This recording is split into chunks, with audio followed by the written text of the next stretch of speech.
Hello friends, welcome to our channel. இந்த வீடியோவில் நம்ம பார்க்க போகிறது என்னென்னா, ஆமாங்க, டைட்டில் இருக்க மாதிரி பழைய வெள்ளியை எப்படி புதுசு மாதிரி மின்ன வைக்கலாம் அப்படிங்கிறது தான்.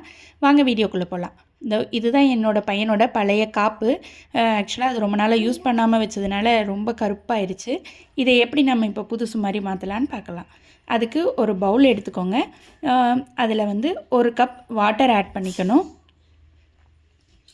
வாட்டர் ஆட் பண்ணதுக்கப்புறமா 2 tablespoon baking soda add பண்ணிக்கணும்.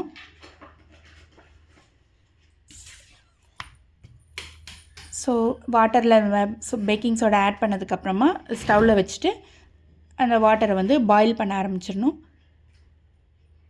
பாயில் பண்ணும்போதே நம்மளோட அந்த பேங்கிலையும் அதில் ஆட் பண்ணிக்கோங்க.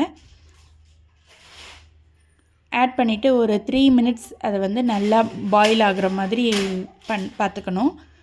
ஸோ அது பாயில் ஆகும்போதே அப்பப்போ ஏதாவது ஒரு ஸ்பூன் மாதிரி வச்சு நீங்கள் அதை நல்லா மிக்ஸ் பண்ணி விடுங்க. மிக்ஸ் பண்ணுறதுனா எதுக்காகனா, எல்லா சைடும் நல்லா அந்த இதில் வாட்டரில் டிப் ஆகணுங்கிறதுக்காக இந்த மாதிரி மிக்ஸ் பண்ணிக்கோங்க.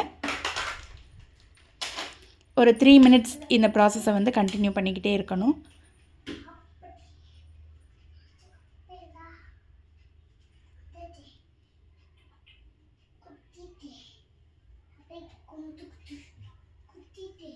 த்ரீ மினிட்ஸ் ஆனதுக்கப்புறமா ஸ்டவ் ஆஃப் பண்ணிவிட்டு ஒரு ஸ்பூன் வச்சு நம்மளோட அந்த பேங்கில் வெளியே எடுத்துட்டோம். வெளியில் எடுத்த பேங்கில் ஒரு காட்டன் கிளாத்தில் வச்சு அதை நல்லா ரப் பண்ணிக்கோங்க.